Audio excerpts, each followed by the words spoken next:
Hey everyone, Brendan Sander here. How are you? Thanks so much for joining me. I've got Gregg Giuffria joining here, formerly of Angel, but you've also got your own band, Giuffria, and you were in House of Lords. So we've got a lot of cool things to talk about here. In particular, we're going to be talking about the new release of Giuffria, the unreleased demos that is out on F&A Records. That's what Greg is here to talk about today. Totally shocked me when this came out. I was so happy to see that you had something else coming out under that. But thanks so much for being here. Hope you're doing well today. Yeah, doing great. Doing great. Thanks for having me. Yeah, absolutely. I understand you were at Eddie Trunk's party last night, so you've met a bunch of people that you hadn't seen in a long time. Had a good time at it. Yeah, Eddie was uh, funny that he said he called me kind of late or Mhm. yesterday during the day. He goes, "Oh my God!" He goes, "Last minute, a little party tonight over at a friend's restaurant." And Right? I don't know if you've been to Las Vegas very much or. I've actually never been, so no. Uh, there's a guy, Ron Manacuso, that Yeah, has a yeah, restaurant and a recording studio yeah. and has done some really a good friend of mine. And so he threw a little impromptu party for Mhm. there's about 50 of us there. Oh It wow. was fun to see a bunch. Got Bruce Kulick was there, and so I Uh-huh. hadn't seen him in a long time. Oh, And that's great. It's always yeah, always good to go back and see those guys that you oh haven't sure, been out on the road with when you were back in the day during the years of Angel, and then going on with your other projects. Before we jump to that, because I certainly do want to touch on the different projects that you've been part of and what you've been up to today. I did want to touch on and start with the new album that's out. So I guess the first thing is, why did this sit in the vaults for so long? This is so good. This is becoming quickly my favorite of the three Giuffria albums. wow. Well, that was the material that was written. I did do demos, but I would record since Andy Johns was the engineer. Right? We it's hard for people that are kind of perfectionists not to do a demo. It's Yeah. very difficult, and so you get in there and it's painful if you Mhm. don't try to make it halfway good. And so that's why these some of these songs ended up on the House of Lords record. Yeah, the debut album, three of them did. In Yeah, fact. Yeah. and they're not necessarily different singer on them Hmm. for House of Lords. Um, different changes on it. So these are really demos. So I wouldn't call it. It is Giuffria, but it's hmm, it's writing songs that were written in between. Right. They're demos. Certainly. I mean, I look at it, I totally hear what you're saying where you're calling it demos, but for me as a fan, I look at it as like the lost third album. It's what could have been, right? Like Right. some of those tracks, as you pointed out, like Pleasure Palace, ended up on the debut House of Lords. So I guess Right. in that regard, tell me a little bit about the sessions and or what happened. Why did you Freya fall apart or change into House of Lords? Was that just it had run its course? Or is there other, you know, things at play, management and stuff like that? Well, external forces and music and where everything was at the time, and Right? I think and I'm really thankful and grateful to some of the fans who say they really liked Silk and Steel, the second Giuffria record. But Yeah. that was kind of one of the culprits that Mhm. was aggravating to me. And listen, guys can try to blame other people and blame this and blame the record Yeah. company and blame whatever. But we just dropped a ball, I thought, on Hmm. that record. On There Silk were a and Steel. couple of good songs on it. Yeah. Yeah, Silk and Steel. And I don't know what possessed the record company to put a producer in that didn't know what he was doing. Yeah. So, and unfortunately, at that time, I had zero tolerance for just not knowing what you're doing. Hmm. I'll leave it at that. Sure, sure. Um, and he produced Night Rangers records, Hmm. but I don't know if he was just sitting in the room and reading a magazine or whatever. Night Ranger, those are all great Yep. musicians, super talented guys, Jack and Brad. Yeah, Hmm. I mean, I don't know what he would have done to help, but so they passed him along to me. The record company did, Yeah. which I went, what? I went, what? Yeah. So anyway, it is what it is, and that I was discouraged and talking to Gene about it. And Gene was putting a new. Well, I'm trying to think if that's where and when. Yeah, it was right at. It was in all of that. I can't remember how our first conversation about it all, Hmm. but he uh, wanted me to have a different singer, Hmm. and then we were gonna. I wanted to not distance myself, but no, I just a name change or Right. try this other putting these guys together. Hmm. And so when you round up these guys that I worked with in House of Lords are extremely accomplished musicians, all of them. Right. All And session players beforehand, right? what's that? We had all done session work before the Well, band. yeah, and different stuff. I really didn't do a lot of session work ever. I was kind of a Well, you had your own thing going, but I meant some yeah of going all the time. But yeah, Chuck was in different bands and right. um, different guys. But Hmm. but and coming off of Giuffria, I really needed that first record to do well, Hmm. and that's why I produced it. Andy Hmm. Johns Yeah. engineered it. So and "Call to the Heart" was the last song to get put on the record, Yeah. if I remember. Bruce Bird or somebody at MCA said, we need one more. You have one more ballad or single or something? And I remember I wrote the music and the chorus on "Call to the Heart," but the uh, the music I had written and back then, I think I put it on down to a cassette and transferred Yep. it, tossed it in the corner, and then they said, "We need." I said, "Wait a minute, I do have something that I think is pretty good." Brought it back, and they went crazy. So that was the first single.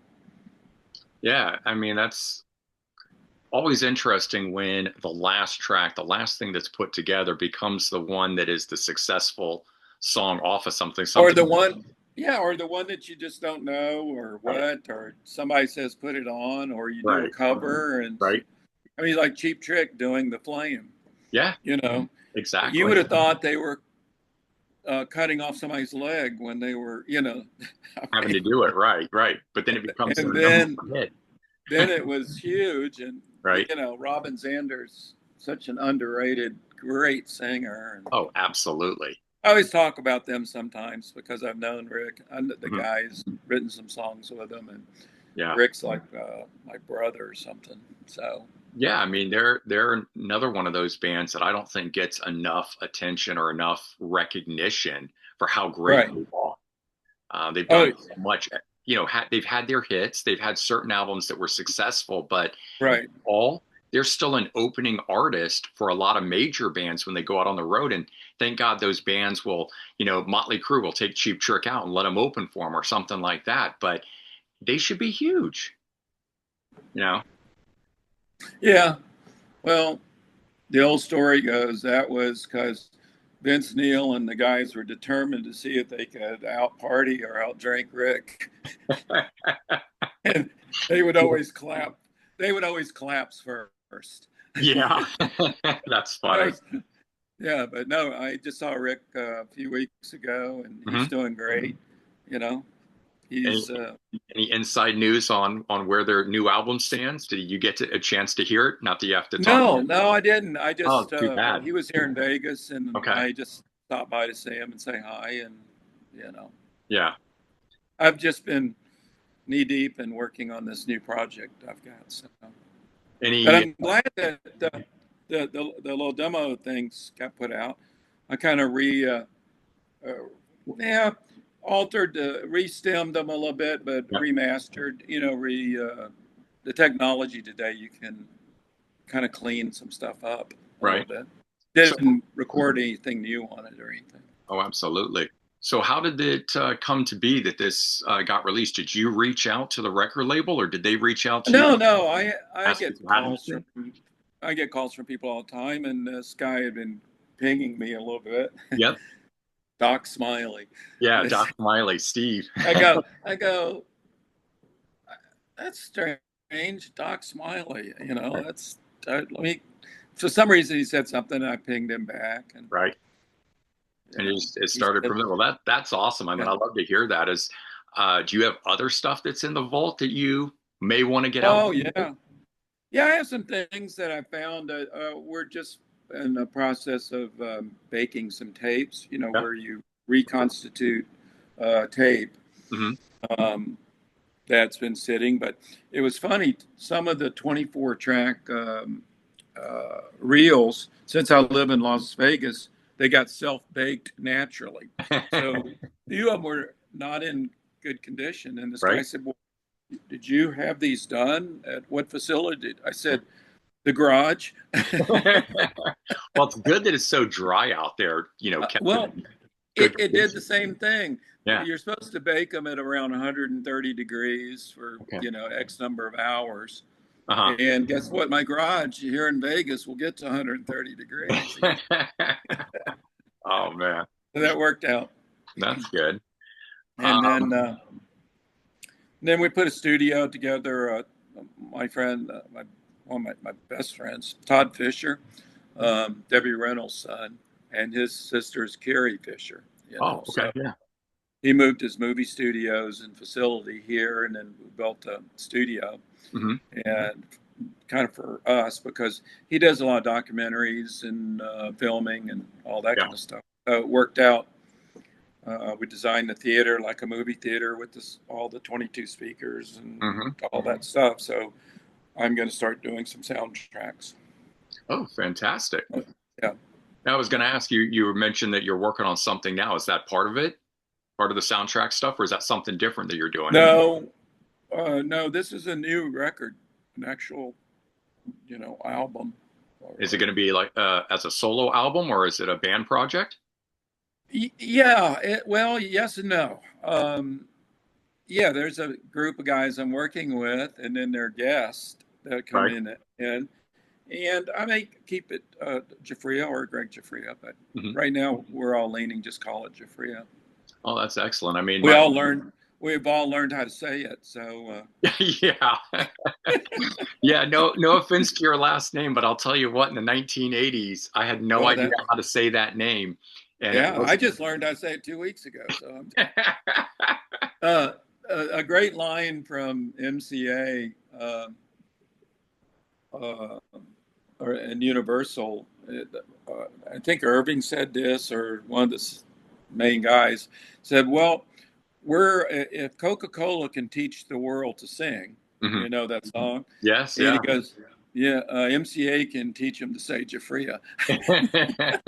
Yeah, anything's So possible, right? yeah, anything's possible. Oh, well, that's great news, man. I was going to wrap this up at the end where I was going to ask you if you'd ever thought about doing a kind of quote solo album. Did not expect you to actually mention that you were working on something. Yeah, I'm knee deep into it. That's Um, great. Any kind of yeah, time frame on it in yeah, terms I of, want to have it out by the end of the year. oh, Uh, that's even better to hear. And I don't know that I'm going to do a label situation or more in house. Hmm. Might My do a neighbor out release. here, yeah, my neighbor out here, Tommy Thayer from, Oh, yeah, from Kids. his, Tommy goes, "Don't be ridiculous. Put it out yourself," and all this Yeah. stuff. So hearing that from different people. Hmm. And the music world is not really, these guys are all making their livelihood for live performances and Right. going out.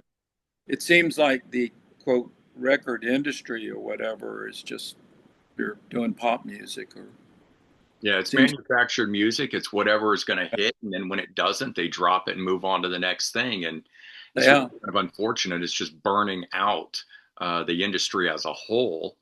But at yeah, least with things like the advent of the internet, Zoom, YouTube, all these sort of things like this, where music can now get out to the fans direct from artists like you, you have that way of doing it, which didn't exist in the '80s, and only Right. very small amounts came around in the early '90s when a lot of artists started, getting websites and setting up and being able to have that direct communication. But it's both a really interesting time, I think, for music artists, but at the same time, very difficult.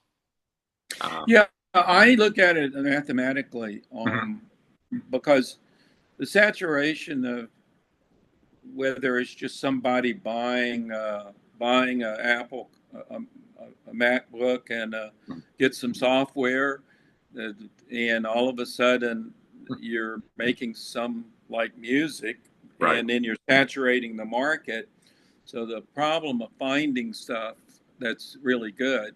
I Mhm. mean, good things always seem to surface when genres change. Right. As I remember in '92 or whatever, for me, '91 ish, where when I kind of stopped music Mhm. on RCA, just said, that's it for me. Mhm. And the rap and the hip hop came out, and I Right. wasn't really a fan of that. It seemed like a social statement put to a drum beat, Mhm. which is Mhm. fine. Yeah. But real talent emerges out of all that. You look at Jay-Z or Dr. Dre or Drake or Eminem. I mean, there's some Sure. really, really talented guys, and that always surfaces. No, that's I very was true. I was taken back or amused or thought it was very made sense. Mhm. In one of the interviews, I think it was Jay Z, and they said, "Who were your influences?" It could have been Dr. Dre, but I think it Yeah. was Jay Z. They said it was your influence. He said, "Oh, the Beatles," and you go, Well, "Wow!" yeah. So it showed a connection to these guys that are really musically, there. And So go ahead. I was just going to say that I think that I agree with you in the sense that where what rises to the top there are the ones that are musical, the ones that aren't Yeah. just rapping over the drum beat. It's the ones that are actually creating the sounds, the beats, the whatever it All might right. be. So they're musical individuals. They might be expressing it in a different way than All right. how we like it or what we're used to, but they still understand good music. And Jay-Z, Sure. whoever it was that is saying, "Hey, yeah, I'm influenced by the Beatles," because they've recognized, good Yeah, musicians. they're dealing up in that stratosphere of all that with Right. professionals. But and then you introduce technology, Melodyne and auto tune and all this stuff. I think Yeah. Don Henley said it the best. 70% or maybe 75% of the artists today coming out couldn't get a record deal back in the '70s and '80s. Oh, right. They just wouldn't be able to do it, wouldn't be able to play it and move. Now we can quantize everything and Mhm. shift and move and drop sync everything in and auto tune it, and Well, everything is back to being image based. If the yeah, art how the artist looks and whether they can package and sell that artist as an image, and with social all media right, being such a visual present to them, if they're social media famous to begin with and they put out music, well, we can. yeah, it's a different world, Yeah. and well, more power to everybody. It is the world we're living in, Sure, sure. but I'm doing these records for myself and as for a legacy, Hmm. because not to get on the legacy thing and everything, because I believe the bands that I was in before and all the stuff, they were a moment in time, and Yeah. it's hard to recreate them today and try to, you know. Right. So I put my foot in my mouth all the time by getting a little too deep into that. It is what it Yeah. is. But Yeah. Angel was what Angel was from 1975 to 1980. Right. And the guys are out now and doing Right. shows and doing stuff, which is great. Yeah. You Yeah. know, So. I see Frank Domino lives here in Las Vegas, and we see Mhm. each other all the time. And, Well, that's good. So you're still friendly with him. Any of the other guys, Funky oh Man? yeah, well, yeah, no, well, yeah, Punky will and I will always be friends. Yeah. We never we we veered silently. We never had an argument. We Yeah. never had any kind of problem. But toward the end, it just kind of, you know, we Yeah. were. You I drifted always apart. say, too much, too soon, too young, too. It was just Um, would I've gone with the white clothes and all that? I don't know. Probably not, but it wasn't our idea. That was the management and the record company. Yeah, was that part of Casablanca trying to Well, I don't know give you where, an to image? tell you the truth, I'm not sure where it came from. Oh, I remember, I think the management uh, said it to Casablanca, and yeah, next thing you know, some white satin yeah, outfit for you. and and next thing I'm in white spandex. Yeah, yeah, right. So it was funny. how was that time frame from 75 to 81 of that original era of Angel? You know, we look back at it now, and again, I think that Angel's one of the most underrated bands out of the 70s that deserved a lot more attention, that may have had its time there, and then it kind of all disappeared. But with like Rock Candy bringing the albums back, I constantly hear on other channels that I appear on, other people that I talk with about how much they love those original Angel albums. At the time, did you feel you were building upon it and that it was growing and it was going to do something, or did it just never quite got to that next peak for you? It was colliding things at the same time. You pay Yeah. a price for what we did. Hmm. I'll give you an example. Okay. Um, when we got to LA and Casablanca, you know, Gene had found us. Gene and Paul actually came to the show, and another guy, a writer, I think, coordinated them coming to the little nightclub. We were rehearsing. We would do rehearsals during the week and then Yeah. play Friday, Saturday night, basically. Hmm. And so Gordon, something Fletcher, Gordon, I have the name wrong, Yeah. but they popped in, and Gene was instrumental in that. Right. I had gotten David Bowie had kind of steered me toward calling the management company when I got something put together Hmm. that I should call them in London. And so then David Joseph got involved through that direction, Hmm. Toby, which ended up Warren Ettner and Toby management. They had us and then Quiet Riot in the beginning, and Hmm. Trent Reznor, Nine Inch Nails. You know, they Yeah. managed Yeah. them. Okay. But so that all came together. But we got to LA and we met with Capitol Records was first, Hmm. um, and Richard Perry, Yeah. Rupert Perry, Richard Oh, Perry, Richard. Yeah.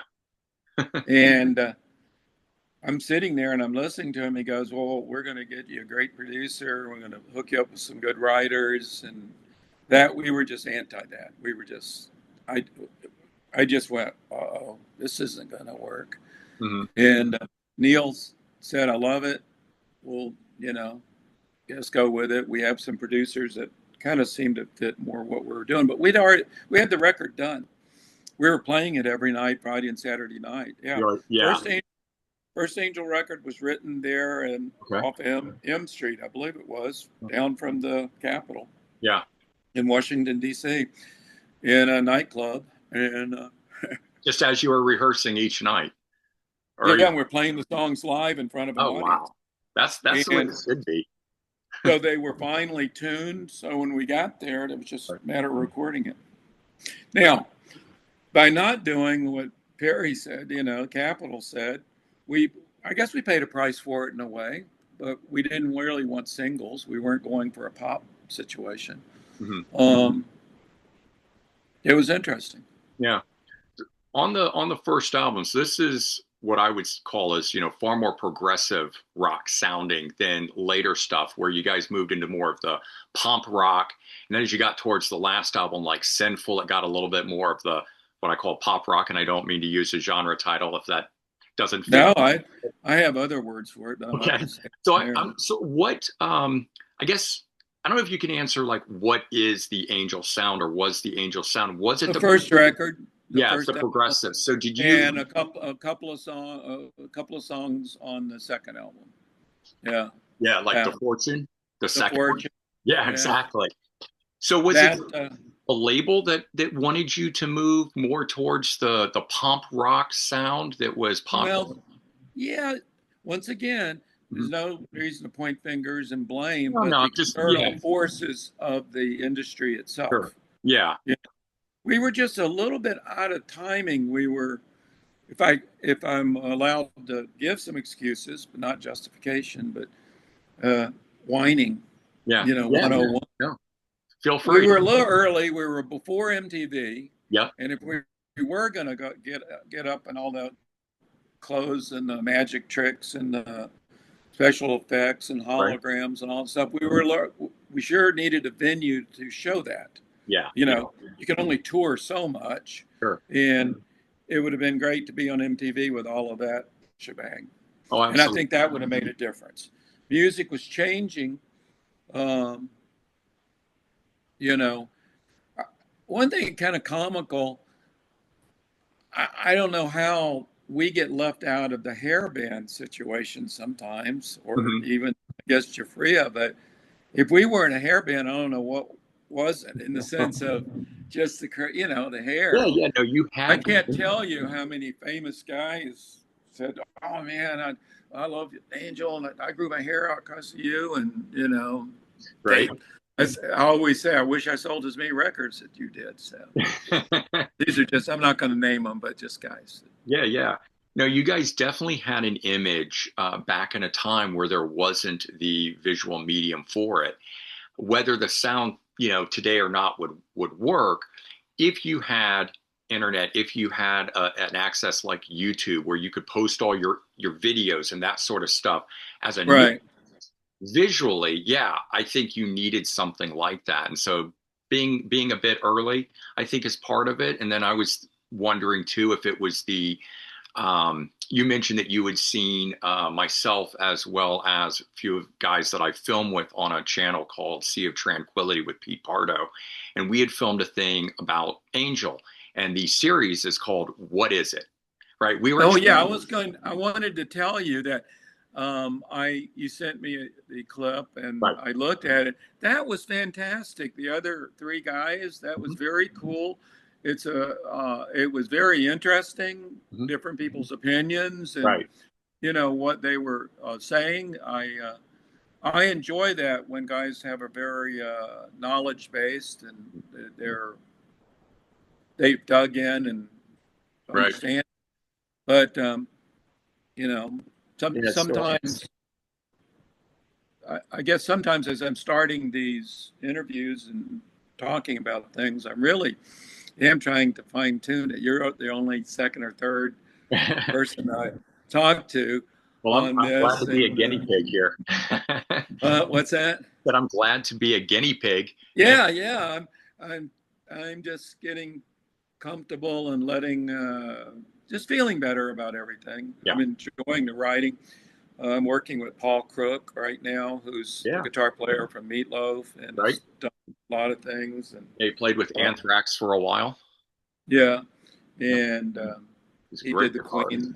The Queen thing, and he is the most underrated guitar He's that very some people versatile don't with the different styles that he can do. exactly. But I'm talking about as a player, Yeah, he's yeah. very good Hmm. Hmm. and extraordinary. And then Ken Mary is drumming Yeah. on it, and With Angel. he's great. Yeah, he's phenomenal. He was with House of Lords, Yeah. and that's him on some of the demo stuff, most of the Yeah. demo stuff. Was he on the final album that you were part of? Yeah, Demon Down? Yeah.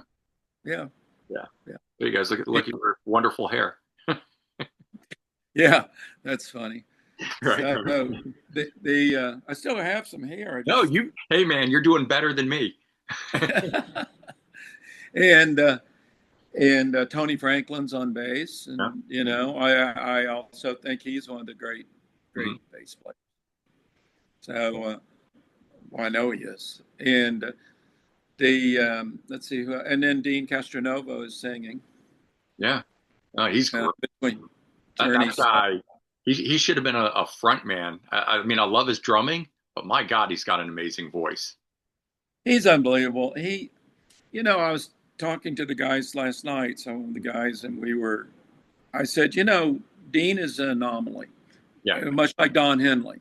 Mhm. Um, if you were to just sing Hotel California by it, just be the singer and do that, Right. it's difficult as it is. But to play the drums and to sing it, Yeah.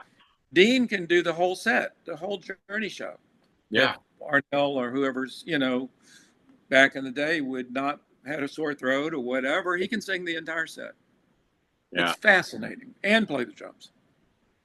Yeah, I mean, as the story, at least what I've heard, is just that he didn't want to be a front man, meaning up front, Right. have the limelight on him, so he chose to play the drums, but has sort of learned. That's a true story. It is okay. Yeah. Yeah, yeah. I'm glad that he has sung here and there on Journey albums, and they let him do some stuff live. And then I know that Dean's got some of his own projects that he's been doing through Frontiers Records, where they kind of build a band around him and he sings lead. Well, yeah, yeah, those projects. Yeah, he's singing on them. Yeah, Yeah, yeah. I'll just leave it at Right. that. He's just he's in Journey, Mhm. but I think I remember him saying he asked the guys, asked Neil and Jonathan. He goes, Greg asked me to sing some on some stuff. They go, oh yeah, we like Greg, absolutely. So that was.